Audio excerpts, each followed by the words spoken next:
Hello Gemini channel வாசகோஸ். Carrot துருவல் கறி, அதாவது பல்யம்.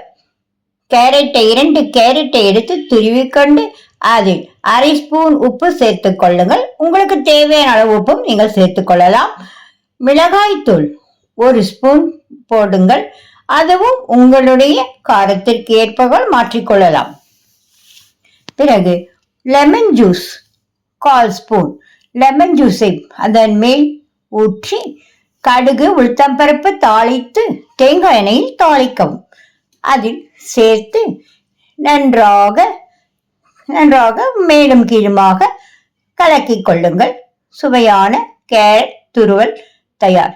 இதில் நீங்கள் இன்னும் உங்களுக்கு தேவையினால் சேர்த்துக் கொள்ள வேண்டியவை கறிவேப்பிலை, கொத்தமல்லி மேலே தூவிக்கொள்ளலாம்.